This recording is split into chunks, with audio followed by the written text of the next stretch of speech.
365 Days of Sport.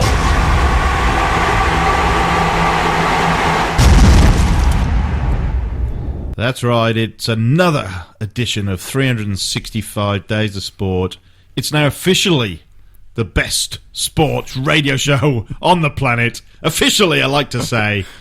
I am Beefy, and to my right is the best thing to come out of Auckland since Emirates' new A380, Rob Bryce. I've been compared to planes. Yes. Now, I was at Sultan last week. Yeah. Where did this official rating come from? That this is official. Just official. Yeah, that's It's it. just come after last week's show, Yep. which both of us had messages from America Okay. saying that is the best show Yeah, I've ever heard. I was consistent throughout. I know. Everyone said the best one by well, not by far, but the best one. Yeah. Because No, it's obviously not the by far. standards are very high. Yes, because you'd have regardless. exponential growth then, and we don't want exponential growth. We want standard, Measured, step by step. one step at a time. That's right. Yeah, we're a measured So duo. so we did. Let's not get carried away. We genuinely, both of us, got text messages from America saying last week's show with featuring Paul Winslow, who was an absolute star. That was the best show he'd ever heard ever. We're not even really trying either. No, indeed we're not. Laziness. Apart from we do try to get guests. We do try. We try pretty hard. And then all of a sudden we get messages on the day saying, "Oh, I can't do it tonight," and just throws us into. Well, I got totally thrown out by Anzac Day. Had a public holiday on a Tuesday, messed up your whole week because Wednesday feels like a Monday, and all of a sudden today's Thursday, so we'll come around and do the podcast. But I felt like, what do you mean? It's only Tuesday? No, it was Thursday. It's Thursday. But mind you, that's only one day to go till the weekend. Well, I like the official status that we've embraced here. Is it, what in terms of officialness, like on the field, is it also equally non-qualified? Equally non-qualified, whenever yes. the decision's made? Definitely equally non-qualified, yes. Yeah, so that guy is officially the worst player on the planet. It's not actually official. Well, just could someone be. just said it. Yeah, someone's just said it, but that makes it official in his eyes. Where are the levels of officiality? Well, you just make it official. If you state it and you believe it's fact, that's official. You sound like someone who believes in Jesus and God. No. Officially, God exists just because he said it. I'm not Shaquille O'Neal. I can find many arguments to say the opposite of that one. Many. Shaquille. Shaq's back with his flat world. Indeed. Great. Actually, Shaq got into trouble this week because he started auto-tuning Charles Barkley's analysis on the basketball. Auto-tuning it? Yeah, he was doing some auto-tune, and Charles Barkley wasn't happy. What was Barkley up to? Was he trying to do a rap or something? No. Barkley was actually trying to be serious and making a basketball point, and Shaq got just the producers... made a mockery of it. Got the producers to turn the auto-tune on, so he was... Wow, he's gone into the paint for a layup. Wow. There's Peter Frampton coming in there. Yeah, kind of, yeah. So he wasn't happy. What's in the news this week? What do you got coming? Well, how's this? It's coming up to the end of the British football season. Only a couple of games to go. So this weekend... Is that all? Yeah, only two... Is Chelsea still on Premier top? League have got about 4 or 5 games to go. Right, okay, So, yep. But in the lower leagues, because of playoffs and things like that, there's probably 2 games to go. So how's Newport going? Oh, we are going strong now. Really? Yeah, the Great Escape is on. Fingers crossed we will avoid relegation. So that's big news on SEN in Melbourne as well when I'm on. Yeah. Also, I assume Leicester City haven't quite backed up for 2 in a row. They've survived. They were staring relegation in the face about 2 months ago, and they sacked their manager controversially. What? But since then, they won seven games on the trot. Right. After sacking their manager. So the guy that won them the premiership. Yeah. Now he's out. He's gone. Claudio Ranieri. One-hit wonder. He's off. Yeah. And they brought in Craig Shakespeare, or some bloke called Shakespeare. He's really who's written his own legendary status. Okay. And they won 7 straight, and they got themselves out the mire. So they will survive. The last guy's kind of like the Proclaimers. I would walk 500 miles, just one hit and then gone. Yeah. Ranieri's been around a long time, but he created something that will never ever be repeated again. 5,000 to 1 odds. Yeah. Leicester were at the start of the year. So now, what are we? So this is the news. So when you you support a kind of a lower league soccer club in the UK, your last away game of the season is normally designated Fancy Dress Day. You know, like on Test matches on the Saturday is Fancy Dress Day and stuff like that. The Brits love the fancy dress. Oh yes, indeedy. So Newport County have been known to go away all the way to Gateshead dressed as Elvis. So they had 500 odd Elvises going away, and I think this year's fancy dress is beach wear. Considering Wales has just had snow, that couldn't go down too well. Have you ever done the fancy dress option? You've been the only one that turned up in fancy dress at a party? No, not me. I was very unimpressed one time when I was told it was a 70s dress up at a Mornington winery tasting. And I said, oh, okay, sweet. I fully embraced it, turned up in my 70s cut suit, and no one. No one. Yeah, and I just looked like an idiot all day in this ridiculous suit. It's like when you turn up to Mufti Day in your uniform. Yeah. It's quite embarrassing. It would be. I had to drink a lot. Well, that's never stopped you before. So Grimsby Town. Now, they were known in the 80s to bring inflatables to their games, their fans. So it's a fishing town. Actually, Paul Winslow is from Grimsby, funnily enough. And, worlds colliding. So they brought like 1,000 inflatable fish, Harry Haddocks. But their last away game of the season is away at Barnet. Barnet's in London, but Barnet have banned the Grimsby fans from bringing inflatables to the game. Okay. What is there, like a health hazard of some sort? Yeah, because those inflatables can do serious damage. Grimsby supporters took an inflatable to Grimsby in February 2015. Yep. And one fan was subsequently found guilty of assaulting a steward there with an inflatable shark. My word. I know. How did the steward come off? He obviously lost his head because the shark bit his head off. But inflatables. But the inflatables were brought along that day in protest at the treatment of a Grimsby fan at Forest Green Rovers for refusing to hand over a large beach ball. Is it all inflatables gone or stricken off the record, or is it just for this game they're banning the Grimsby fans? So what? It's not the actual item that is being inflated. It's not because it's a shark. Or a beach ball. All inflatables. Okay. So what the Grimsby fans did, they put an advert on crowdfunding or Kickstarter or whatever to raise money to bring a mariachi band instead. So obvious replacement. Obvious, yes. Yeah. So the mariachi, they've crushed their Kickstarter funding record, and Antonio Banderas they could do. Yeah. So they're having a 10-strong mariachi band going to play before, after, and during the match. Just to annoy the Barnet.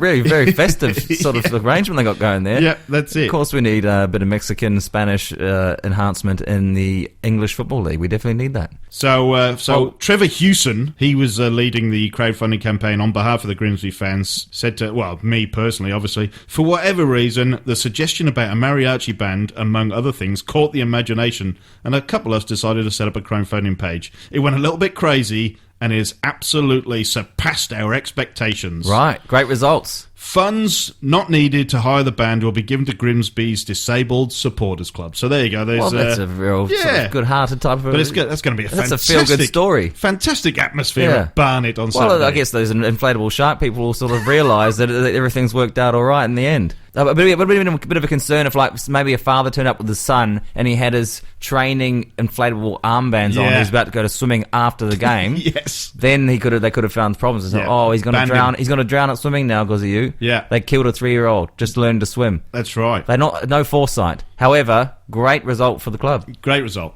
So it's a lot of fun. End of the season's always good, especially when you're safe from relegation. How about in Buffalo? Buffalo Bills, New Jersey, New York. Actually, New York. Do you know they're the only upstate New York? Upstate New York. Yeah. You know, it's the only Buffalo Bills are the only NFL team actually in New York State. Good. Because both the New York Giants and New York Jets play in New Jersey. I didn't know that. There you go. See? It's educational, this show, sometimes. And important facts to know as well. So, Buffalo Bills offensive tackle Cyrus Coandijo was involved in a bizarre incident on Wednesday on the Route 400 in Elma, near Buffalo. Right. He wasn't arrested, but he got taken to Erie County Medical Center for observation. Why? Why? He was found in a T-shirt without pants. But wearing underwear, wandering in a field after climbing over an electric fence. When an Erie County Sheriff's deputy went to detain him, a police source said the 6'7", 322-pound Coandajo yelled, "Shoot me! Go on, shoot me!" He's had a bad day. Yeah, well, the football player initially parked his vehicle on the shoulder of the northbound lanes of the 400 and climbed over a guardrail to gain access to a farmer's field in the vicinity of Rice Road and Delwood Drive. But why was he trying to get into this particular field? There must have been growing corn or something and he was hungry. I don't know. Is this a full mental breakdown? Is this what's happened? I think so. He was acting real confused, but he was no real threat. He was Cyrus Coandijo. Yeah. The farmer called 911 about 9:30 a.m. So this is first thing in the morning he's had this breakdown. Is it an all-night thing, possibly? The phone call went, There's a large man roaming around my field. Is there any pictures? I'm envisioning a white t-shirt and red undies. Straight away, that's what pops in my head. Yeah, it could have been. So I'm not sure. There's no pictures, unfortunately. Nothing confirmed again. Yeah, on the red undies. He's actually from Cameroon. This guy.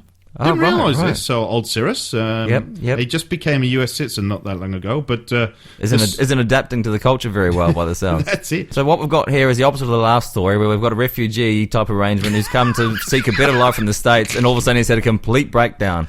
Where's his charity? Where's the his fundraising? Charity, indeed, yes. Let's help this man. People of Cameroon. Indeed. And what's the result of that? Is he in jail now? He's mental hospital. He's got out of hospital, but he hasn't turned up to deported. Any Bill's practice. Well, that's it. Under US law, sorry, you're showing signs of mental illness. We have to deport you back to Cameroon.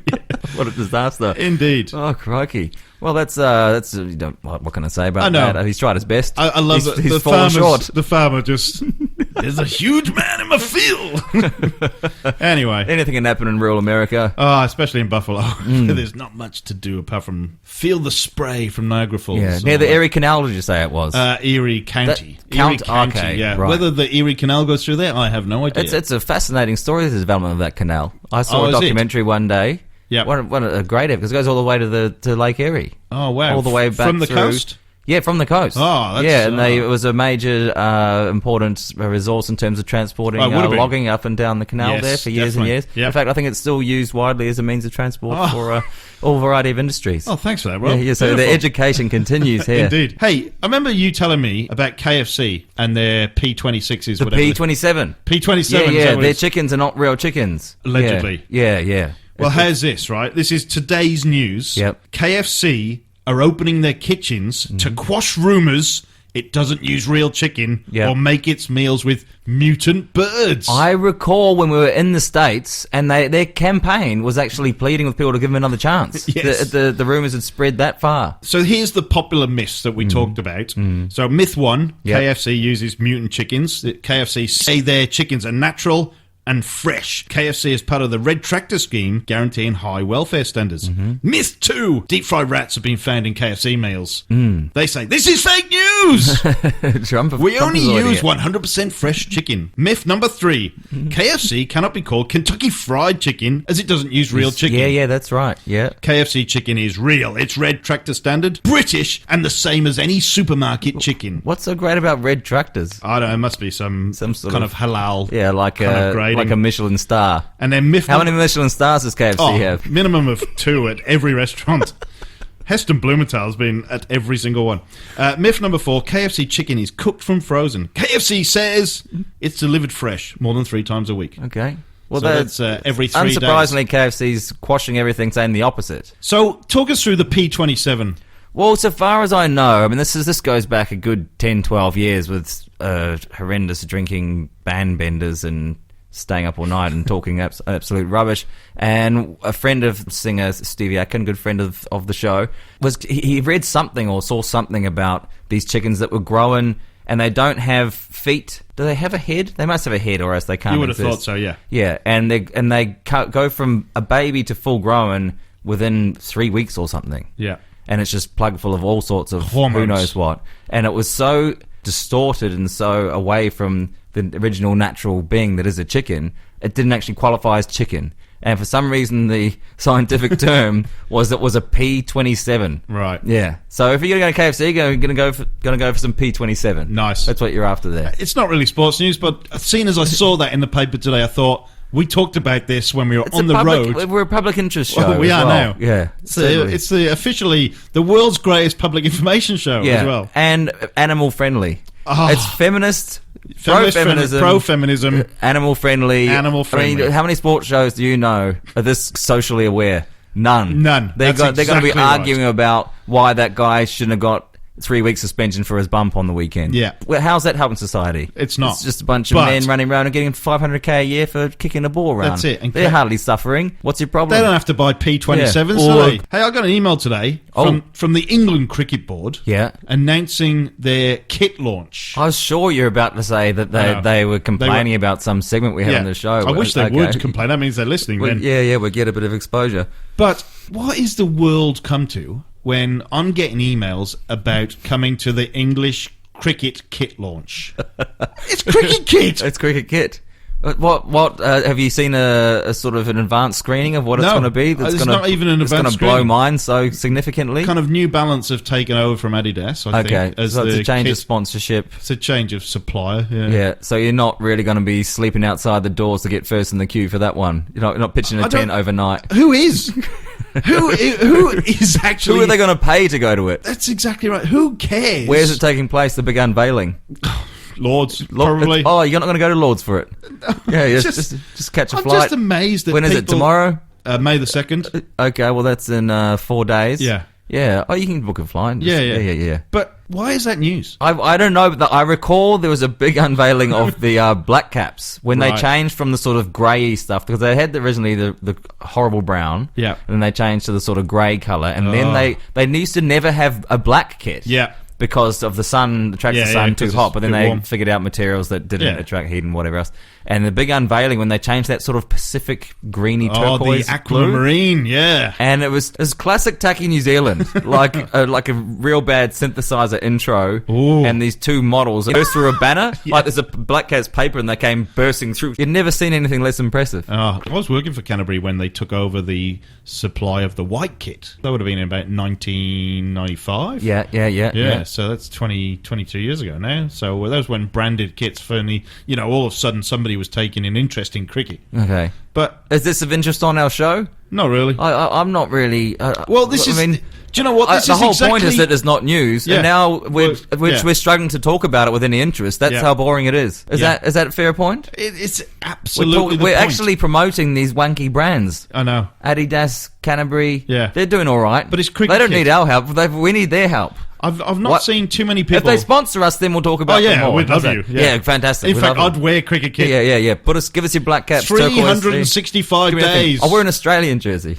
Oh, but then no. So I just don't understand. The replica sales can't be more than double figures for cricket kit. It just can't be. Not until it's like extinct and old and it becomes a sort of classic item. Yeah, that's right. The old World Series ones from the 80s are all brilliant. No. The 92 World Cup. 92 World Cup's also a cracker. You see those everywhere nowadays. They got re-released. What kind are of the colours on the rainbow on the top? Yeah. And then everyone was in kind of a block colour with wonder what that signified, that rainbow thing. Don't know. It was a red, a blue, a sort of a green, and then your own colour, and a white, and then your block colour. Then your block colour. So it suited the Australians look good because they looked like they had all the they were yellow. They had the yellow, but they were very much sort of covering all the elements on the colour wheel. That's the sports news. There wasn't much else going on this week, and highlighted with the fact we talked about KFC and a cricket kit launch. Well, I think it was brilliant. Can we do worst song? So we played the first song that came to his head. It just so happened to be, it was the worst song in the world. It was the worst song in the world. Listen to the song and it's clear you're wrong, because the words don't fit and the song is shit. You're a talentless kid. You suck! So Beefy's come straight out with proclaiming he has a belter. Yeah. That's strong confidence, because I've been turning mine up the last couple of weeks, and I'm pretty confident I've got a pretty dang good one this week. I'm not sure if it's as good as the others, but are you going to give any sort of intro to this one, or how are you feeling about it? This is English soccer legend Paul Gascoigne. Yeah. Who's probably going to be subject to great sporting benders along the way. He'll make the double appearance. Yeah. But this is just an absolute disgrace. All right, here it is. Fog on the Tyne is all mine, all mine. Fog on the Tyne is all mine. Come on! Fog on the Tyne is all mine, all mine. Fog on the Tyne is all mine. Fog on the Tyne is all mine, all mine. Fog on the Tyne is all mine. Come on! Yes! Fog on the Tyne is all mine, all mine. Fog on the Tyne is all mine. Sitting in a sleazy snack bar, sucking sickly sausage rolls. In a dirty old town on the back of the Tyne, setting my sights on goal. It's plain to see, it's black and white. This Geordie boy's gonna do alright. Gonna make you dance, gonna make you sing. Those Geordie boys do anything. Tell it like it is, today we'll take its time to tell you what tonight might bring. They spur you on in London town when you hear those Geordie sing. Fog on the Tyne is all mine, all mine. Fog on the Tyne is all mine. Come on! Fog on the Tyne is all mine, all mine. Fog on the Tyne is all mine. So come around and get on down. Yeah. Everybody That's do the gist their of it. thing. That is it. You know for sure that they're in town when you hear those Paul Gascoigne. Paul Gascoigne. What provoked that? Well, that was coming off the back of Italian 90 and his performance in the World Cup for England. Okay. But just an absolute howler. Can you believe that got to number 2 in the charts? It had some catchy elements to it. Well, originally done by Lindisfarne. It's got a dance beat. Oh, yeah. A sort of roly-poly style one. Yeah. Well, that sums up Paul Gascoigne. What year has this come out, this one? This re-recorded in 1990-ish. 1990. Yeah. Okay. But unbelievably, this caused one of the original members of Lindisfarne to quit the band because they had sold out. Which I think is absolutely hilarious. No coming back from it. No. That sort of reminds me of when Simple Minds, when they released Don't You Forget About Me. Yeah. They'd actually write that song. It was written for that film specifically. Yeah, Breakfast Club. And then the biggest concern was it would take over the popularity and that all their other songs would just go under the radar, and that's exactly what happened. So if you don't know about Paul Gascoigne, this one sentence sums up Paul Gascoigne. It was a retraction in the Daily Mirror. Gazza is no longer a fat, drunken imbecile. He is, in fact, a football genius. That was a... so they did actually say at some point he's a fat, drunken imbecile. Exactly right. And had to take it back due to this song. So they felt this was he'd reached his peak. This is the pinnacle. This is him taking it to the masses. So that was a Daily Mirror apology, basically. Right. Well done, Paul. Yes. I didn't realise he was fat. At what point was he fat? He was never your elite sportsman type build. He was pretty solid. He loved drinking. Yeah, he really did love drinking, big. And he's now paying the price big time. The amount of fitness these guys would do, surely it would just balance out. But when you're a natural footballer and you basically take it for granted you can do anything, and you look at Diego Maradona. Yeah, he wasn't exactly. I mean, in '86, I suppose he was in his prime, but he should have just with the amount of coke he blazed away. Actually, that's right. Kept him I think trim. that kept him fit. I love the pictures of him later when he's in the crowd and he's got the peroxide hair and he's got no shirt on and he's just like, I am still awesome. Well done. Paul Gascoigne, Fog on the Toy, number 2 in the charts. Right. It's brilliant looking up his Wikipedia page because he's got his football career, then he's got his discography. He had an album. I bought my best mate in Brisbane. I found it in a bargain bin one day, and I actually gave it to him. Is the other one the follow-up single? Is it to the follow-up to the smash hit? What was the name of that first song? Fog and a Tyne. Fog and a Tyne. Yeah. What the hell does that mean? Well, fog. It's a river. The Tyne is a river that runs through in Newcastle. That needs to be explained. But the first lyric after Fog and a Tyne's on mine is sitting in a sleazy snack bar, stuffing sickly sausage rolls in a dirty old town on the back of the Tyne, setting my sights on goal. Yeah. That's it. That's all you got to know. He's got to rhyme stuff. Yeah. You do. Yeah. That's the key to any great lyric. So we might...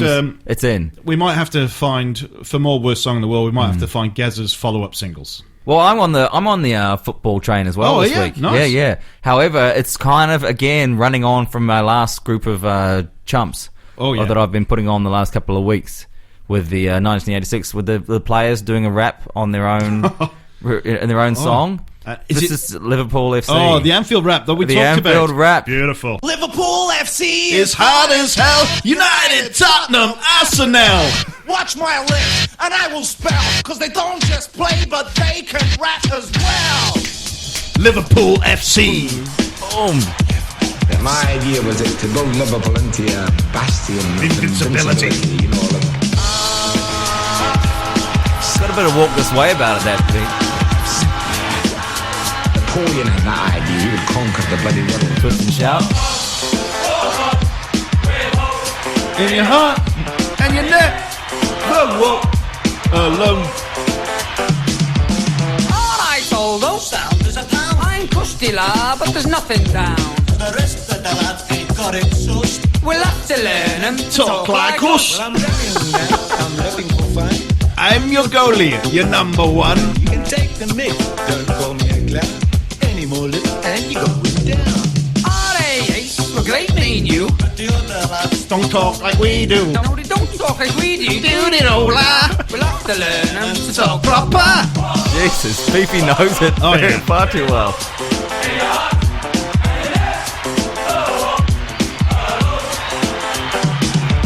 You two scousers are always yapping. John Barnes. I'm gonna show you some serious rapping. I come from Jamaica. My name is John Barnes. When I do my thing, the crowd go bananas. Bit of inappropriate racism there. Because they've got the job. Yeah, but we got the side. Well, I came to England looking Craig for Johnston. Come on. He knows the players. My word. I'm very big down under, but my wife disagrees. They've won the league, bigger stars than Dallas. They've got more silver And Buckingham Palace. No one knows quite what to expect when the red machine's in full effect. Well, Steve McMahon Sure can rap. It's about time he had I've had enough. Brilliant. I've had enough of Beefy knowing all the words. Yeah. And knowing all the... My hero actually played for Liverpool and is on that song. What was it, Ian Rush? John Aldridge, yeah. Newport's favourite son. Right. And went on to play. He was a Liverpool lad. I didn't check out how successful that was on the charts. I don't Number know one. how- I don't I'm know. sure it got to number one, yeah. My word. Probably not. But, What is wrong with people?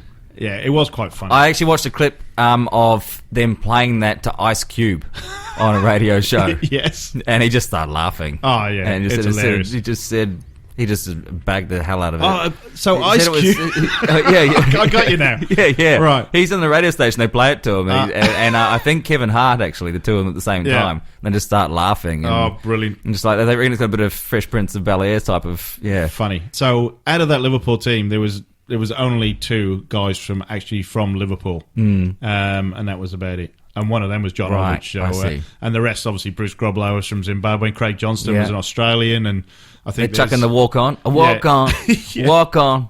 So I'm glad you wheeled and that out. Father MC, I think, was sort of that style of rap was in the early 80s, I Yeah. think, and he was sort of the guy that really made it explode, and everyone just jumped right on board. If you spend an hour listening to Triple J nowadays, Aussie hip hop sounds exactly like that. Yeah. That's why it's not popular. And why do they keep the accent? No one wants to hear an Australian accent in music. Doesn't work. Well, unless you're out doing country band Keith style. Urban. Well, not Keith Urban. I was thinking more like Paul Kelly or something like that. Okay, yeah. Yeah. That kind of works. I'm from the outback and I'm going to talk like this because I'm Australian, yeah? It's from St Kilda, isn't he? Paul Kelly. Is he? Oh, there you go. Yeah, me fooled. In terms of, bad songs, you're up there. And I'm glad Winslow touched on that last week. Pleasure all round for everyone involved. Alrighty.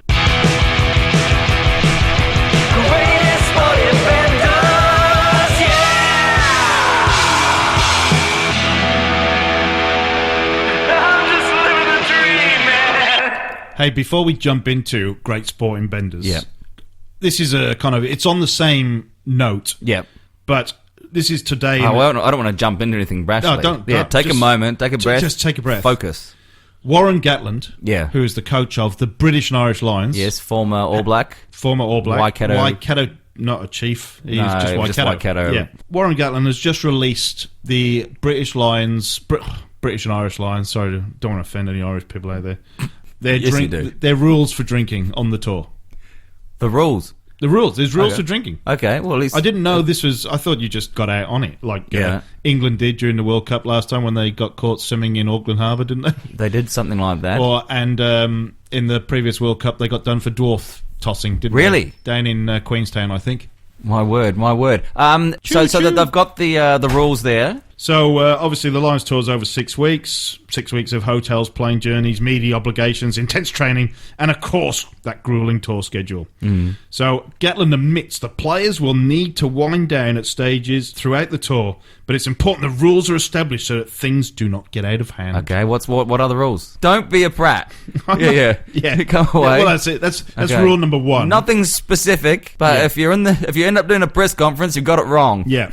So Lions players need to be careful. Regardless of their intentions, they could easily be found in the wrong place at the wrong time, and with the New Zealand media likely to scrutinise their every move. Certainly they will. And look to create controversy at any possible occasion. Any the Lions negativity will around have to it. be vigilant. So, guys might be out at 3 or 4 a.m. They might be drinking water or orange juice, Yeah. but it's the perception of being out until that time that's what creates the controversy in the way that the social media is now. Gatland imposed the same type of rules for Wales in the 2011 World Cup. Remember that World Cup Wales should have won? If it wasn't for that corrupt referee. Of course. Robbed.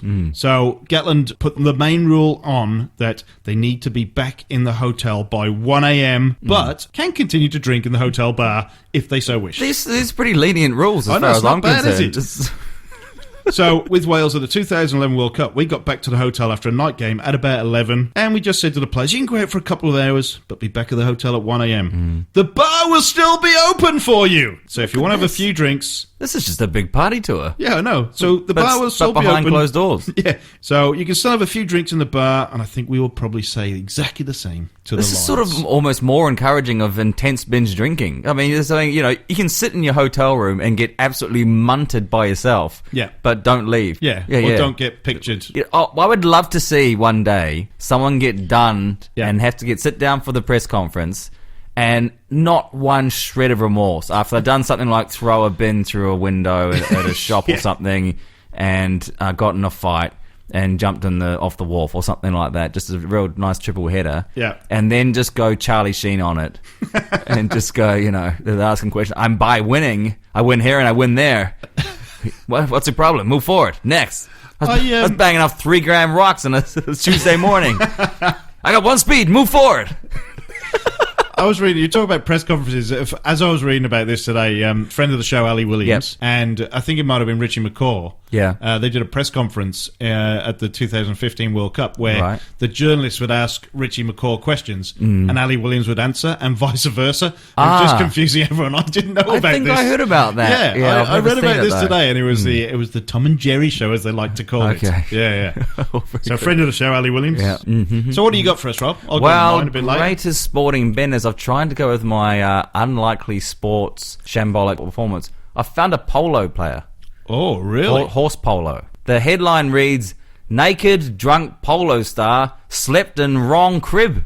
Nice. Yeah. Was he Argentinian? He's American. Oh, really? The rest of an international polo club Palm Beach player in Wellington, Florida, came after he entered a house by mistake, took his clothes off and went into the bed of a resident who didn't know him. According to the Palm Beach County Sheriff's Office report on Saturday's incident, 6-goaler Jason Crowder, this is the guy, Jason Crowder, just walked into a townhouse in the polo club community down the street from where he lives at about 3 a.m. Camilo Roballo said he woke up when he heard noise from someone walking in. Roballo happens to be the manager and trainer of Olympic show jumper Daniel Blumen on the side. How about that? Nice. And he left the front door unlocked. And he says, there are 2 grooms staying in the house. I figured it was one of the grooms coming home, but then I heard the person fall on the stairs. I got up to look and here's some guy I'd never seen, so drunk he couldn't stand up. He says to me, hey, who cleaned up the house? It looks great.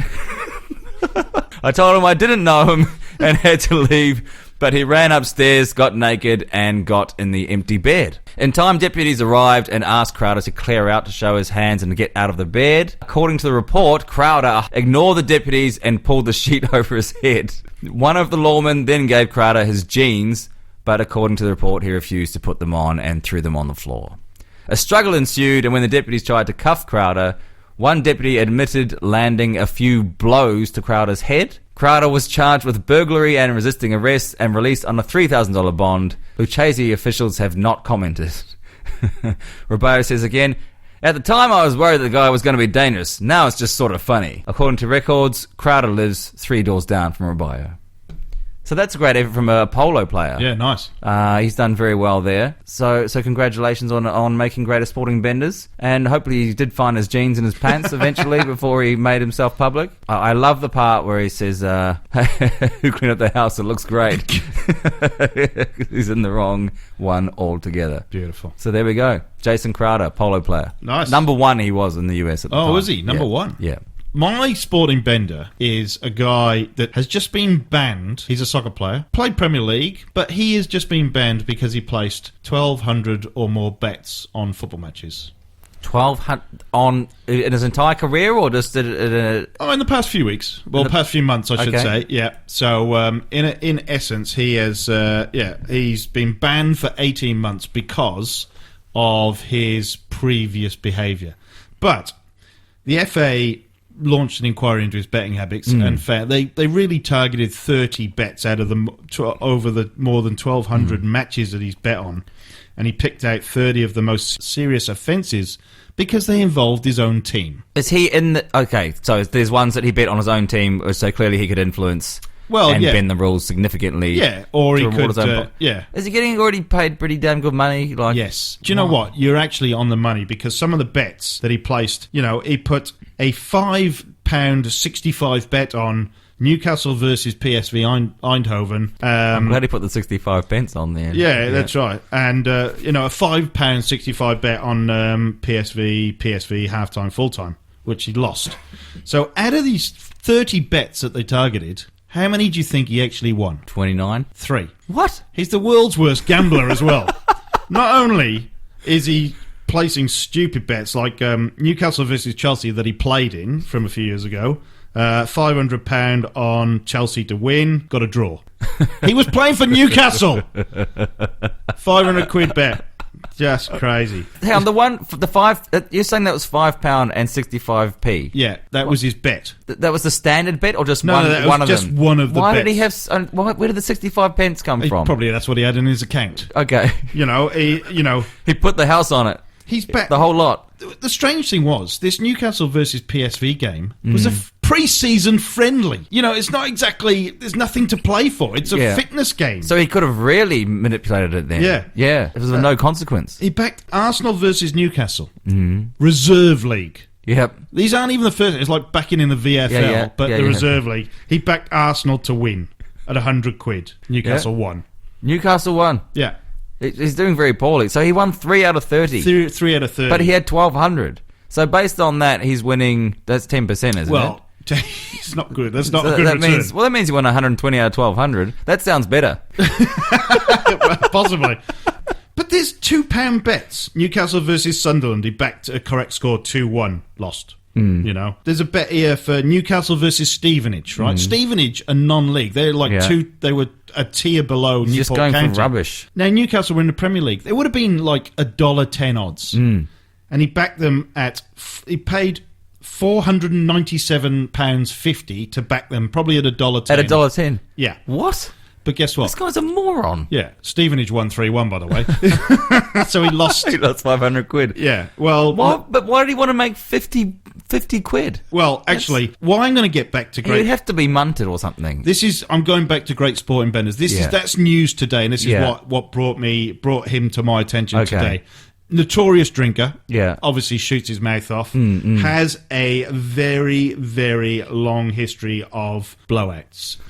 February 2004, Barton received first of his many career red cards. Midfielder picked up 2 bookings in FA Cup 4th round tie at Tottenham.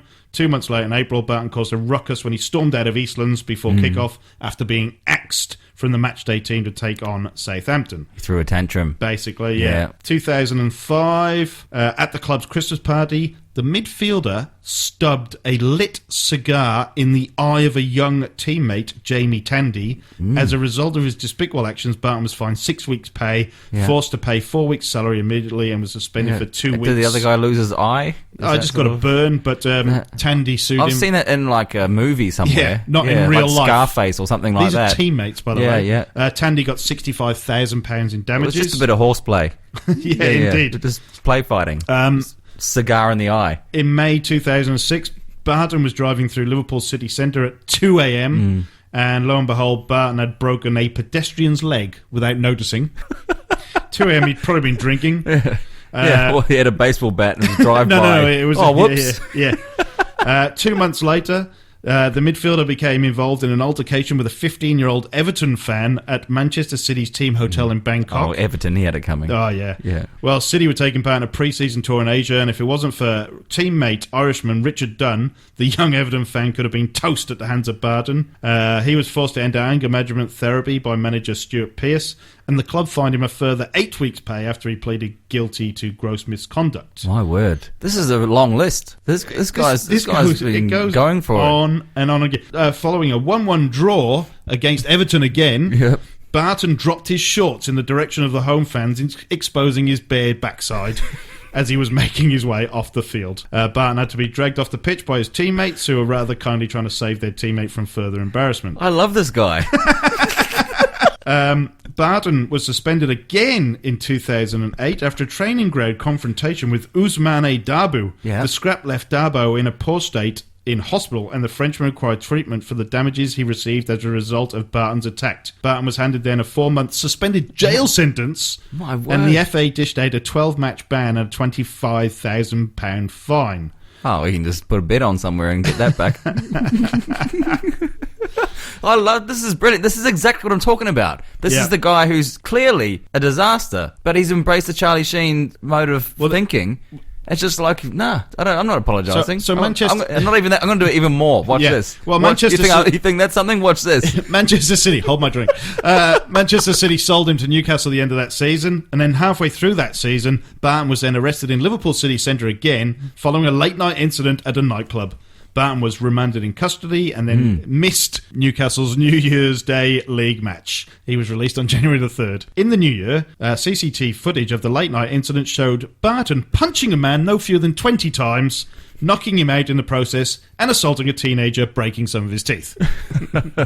Well, that's not so funny. There you go. A bit of brawling. Well, later on after the trial... Maybe he was provoked. Maybe. Yeah. Probably so was. they probably attacked him first and he responded. There was a trial 6 months later, and he got jailed for 6 months. There's more. There can't be more. This is like an essay. I thought the one I'm going to touch on as well. November 2010, Barton got sent off after the centre midfielder was sent off when he punched Blackburn Rovers winger Morton Gamps Pedersen. But where's the other one? It's not on the list, but I know he started an all-in brawl against Doncaster Rovers, that well-known team, in a pre-season friendly because he didn't like the way somebody tackled him. So that was brilliant. But it just goes on, and it's... this is his drinking. No, I just didn't get it. Sorry, he's an Englishman, this lad? Yeah, Englishman. Yeah. He played for Queen's Park Rangers, and they didn't like his behaviour, and they loaned him out to Marseille in France. And in all fairness, he's been loaned a fair bit by the sounds. He had a decent season with Marseille. Came back to Queen's Park Rangers, and just his misdemeanours go on and on and on. And where's he at now? Is he in jail now? Well, he's just been banned for 18 months because of his gambling. They found out about his gambling, so yeah. So basically... How old is he now? 32, I think. 32, so he's on the way out. It's a bit of a favola. Essentially, this 18-month ban has forced him into retirement. Maybe we'll find a career in radio, make a comeback, do a favola. He claims that in 2009 he had to give up drinking to curb his temper. Wow. Didn't help much. I'm not sure he followed through with that one. Yeah, That's almost the biggest sporting bender we've had so far. Or you definitely had a lot of information there, I think was the key. Yeah. If you really dig deep and just go the full list. And like I said, it's only come to the fore because of the fact that he got banned for gambling. Yeah. He's almost a worse gambler than me, and that's saying something. I've been in a horrendous form. All right, facts of life. You take the good, you take the bad, you take them both, and there you have the facts of life. The facts of life. There's a time you gotta go and show you grow, and now you know about the facts of life. The facts of life. When the world never... I'm going to talk about the sport of VX. Now, as a concept, VX is brilliant because I can see how it would appeal to kids. Actually, me and you played VX, didn't we? We did play it, with kids. Yep. And the kids absolutely love it. They love the chance. That was really fun, actually. Yeah, it is a fun sport, and it's not in Australia, and it really should be because I think Australian kids would absolutely love it. Now, VX is a sport. You've got a staff, yes, you've got like a staff with two scooping type things on the end of it. Yep. And you take a tennis ball. Yep. You play on a squash court. It's 1-on-1. You got to basically belt the other guy with the tennis ball flung from the staff. Yep. All right, and you get a point, and there's a time limit, and whoever ends up with the most hits at the end of it wins. That's exactly right. I like it, Rob. Pretty done. well, so you get a point if you hit the other person with the ball. You get a point. If you can throw the ball and you can bounce off the body and you can catch the ball back, and you get more points. But to score, it has to be from the staff. If they don't throw the ball. What are you talking about? Throw the ball? Well, they throw the ball with the scoop. Sorry, they sling they don't the throw ball. With their not with their hands. Yeah, you have to throw don't it with the confuse scoop. people Sorry. after my brilliant summation of how it works. Anyway, the people that run VX, Paul Hildreth in Yorkshire, when he found out, when I was in contact with him, that we were coming to watch VX. What hospitality!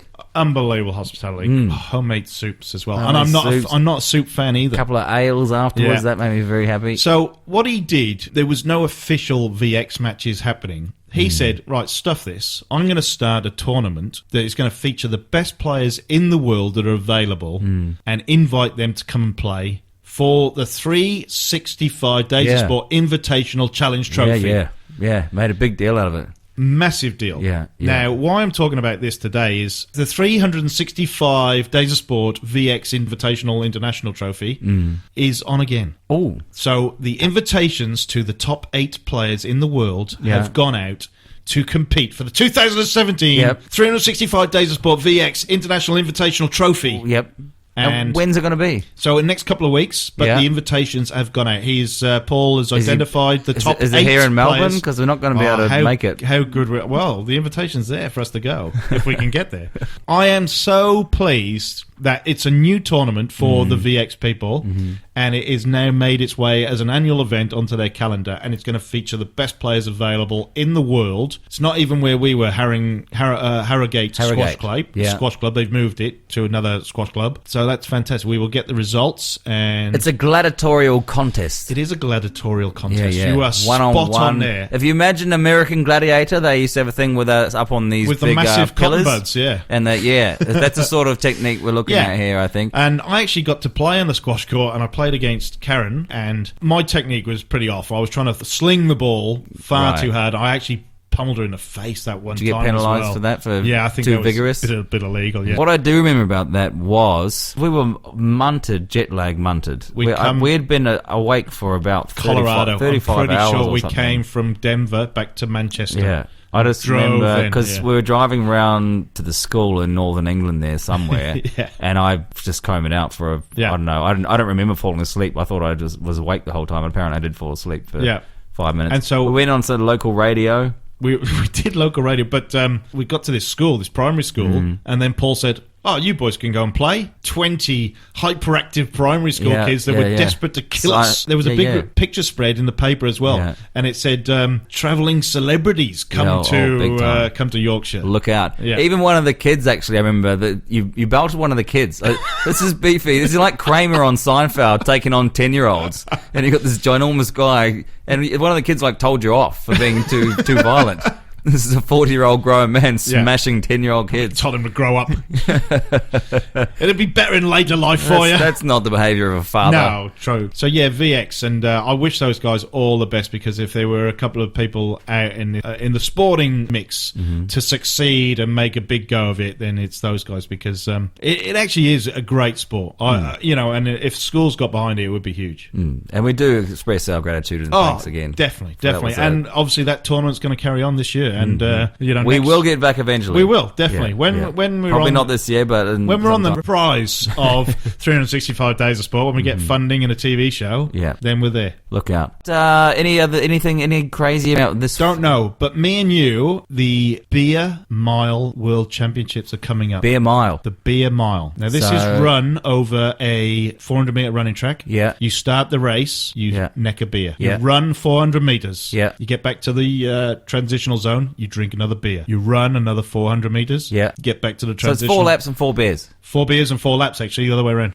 Without a joke, I could be quite good at this. Really? Yeah. Do you know? I've been doing this interval sprint training down at the park. Right. And my 5K run time, I am flying. Whoa. It's like I'm 19 again. Perhaps we should get you involved in this. Well, I think I really do think I could do some damage. I just saw on YouTube. I'm not sure if the new lady I'm seeing will be impressed by the behaviour, but we'll see about that. They just showed the footage on YouTube of the world record. Cut that bit out, by the way. They just showed the world record for the beer mile on YouTube. 4 minutes 26. Oh, I can't. No. How obscene I couldn't is do that without the beer. Can you drink the beer while you're running? No, there's a kind of transitional zone. It's about 10 meters long where you got to be in the zone. You neck the beer. Yeah. Not many people can run a mile in 4:26. He's drunk 4 beers and run the mile. That's obscene. That's ridiculous. Yeah, he's Canadian. So basically it would have to be an open throat 1 gulper and plus be an exceptional runner. Because I remember, I think I can do 1 lap. I did like a minute. Yeah. Well, I was going to say, he's doing 60-second laps, basically, plus 10 seconds for a beer. Or less than that. Probably 55 seconds lap. I mean, I was not going to go and try and take on the world record. I mean, that's at this stage, chance. But it's obscene. Lactic acid build-up at that rate is huge. Not quite, probably, if you're going at that pace. But does it get as messy as the Chile tournament you went to? I imagine so. I reckon it would. It's probably that as messy as that. Remember that milk chugging run we saw in Mount Compass? Yes, strangely I blocked that one out. I couldn't Really? remember it. That wasn't even included on our sports list, the milk chugging run, but there you go. All right. So we're going to go to the beer mile in a couple of weeks' time. Right, put on the calendar. Yeah. I'll sleep well thinking about going to that. Definitely not going to play that shit song after this either. Boy, Jesus. Oh, you'd never believe this. I got contacted by a group called CD Baby. Yep. Who are objecting to our use of... Thank you. Thank you so much. CD Baby, I love it. All right, see you next week. Bye. It has been 365 days.